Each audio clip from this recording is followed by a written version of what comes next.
AP CM Chandrababu మరోసారి తల్లులను వంచారు. ఇచ్చిన హామీని నెరవేర్చకుండా నిలువున వెన్నుపోటు పొడిచారు. ఎన్నికలకు ముందేమో ఊరూరా తిరిగి ఇంట్లో ఉన్న పిల్లలందరికీ ఒక్కొక్కరికి 15,000 రూపాయల చొప్పున ఇస్తామని హామీ ఇచ్చారు. మరి ఇప్పుడేమో మొండి చేయి చూపించి లక్షల మంది తల్లులను దగా చేశారు. ఇంతకీ చంద్రబాబు మోసం చేసిన విధానం ఎలాంటిదో ఓ లుక్కేయండి. మీకు గుర్తుందా?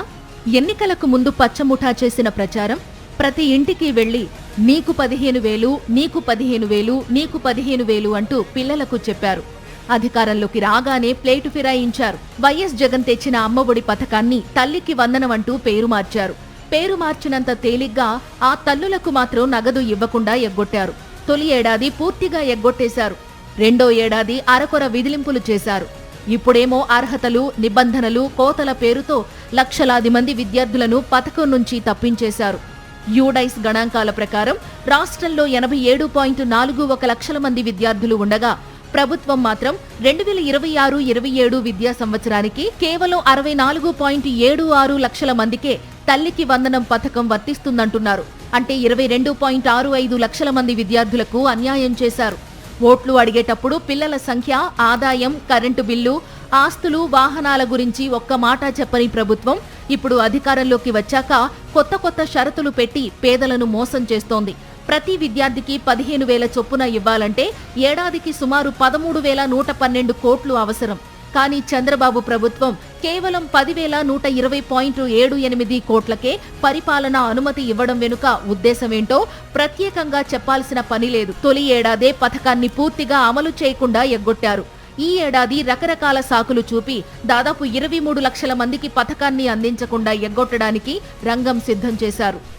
ఈ 2 ఏళ్ల పాలనని ఒక్క మాటలో చెప్పాలంటే వెన్నుపోటు అని చెప్పొచ్చు. ఏమని చెప్పి అధికారంలోకి వచ్చారు? ఆ రోజు బాబు షూరిటీ, భవిష్యత్ గ్యారంటీ అని చెప్పి అధికారంలోకి వచ్చి ఈ రోజు తీసుకుంటే బాబు షూరిటీ, బూడిద గ్యారంటీ అన్న టైపుగా పరిపాలన చేస్తూ ఉండే పరిస్థితి మనం చూస్తూ ఉన్నాం. ఈ 2 ఏళ్లలో చంద్రబాబు నాయుడు గారు ప్రజలకిచ్చిన హామీలు లెక్కేసుకుంటే 2 లక్షల కోట్లు బాకీ పడ్డం జరిగింది. ఐటీఐ, పాలిటెక్నిక్, ఆర్జీయూకేటీ విద్యార్థులకు తల్లికి వందనం వర్తించదని ప్రకటించి చంద్రబాబు ప్రభుత్వం తన నైజాన్ని మరోసారి బయటపెట్టుకుంది. అనాథలు, వీధి బాలలు, కొత్తగా చేరిన విద్యార్థులను కూడా సాంకేతిక కారణాలతో పథకానికి దూరంగా ఉంచారు. నిజానికి వైఎస్ జగన్ మానసపుత్రిక అమ్మఒడి పథకం. ప్రతి ఒక్కరూ చదువుకోవాలనే దృఢ సంకల్పంతో పిల్లలను ప్రోత్సహించేందుకు తల్లులకు 15,000 చొప్పున ఆయన అందించారు. అయితే చంద్రబాబు వచ్చాక ఆ అమ్మఒడి పథకాన్ని కాస్త తల్లికి వందనంగా మార్చారు. విచిత్రం ఏంటంటే అసలు ఇది కొత్త పథకమని నారా లోకేష్ మెదడులో నుంచి వచ్చిన ఆలోచన అంటూ ఒకసారి చంద్రబాబు బడిపిల్లలకు పచ్చి అబద్ధం చెప్పారు. ఇప్పటి వరకు ఏ ఒక్కరికి కూడా 15,000 చొప్పున అందించిన దాఖలాలే లేవు. ఈ నేపథ్యంలోనే తల్లులతో పాటు వైఎస్ఆర్ కాంగ్రెస్ పార్టీ కూడా ఎలాంటి షరతులు లేకుండా పిల్లలందరికీ ఇచ్చిన హామీ ప్రకారం నిధులు జమ చెయ్యాలని డిమాండ్ చేస్తోంది. పాఠశాలల అభివృద్ధి పేరుతో కట్ చేస్తున్న 2,000ను కూడా ఇవ్వాలని, తొలి ఏడాది నుంచి పెండింగ్లో ఉన్న బకాయిలన్నీ చెల్లించాలని, అనర్హత నిబంధనలను ఉపసంహరించుకోవాలని వైఎస్ఆర్ కాంగ్రెస్ పార్టీ డిమాండ్ చేస్తోంది. అలాగే లబ్ధిదారుల సంఖ్య, తిరస్కరించిన దరఖాస్తుల సంఖ్య, విడుదల చేసిన నిధులు, వాస్తవంగా జమ చేసిన మొత్తాలపై ప్రభుత్వం వెంటనే శ్వేతపత్రం విడుదల చేయాలని కూడా కోరుతోంది.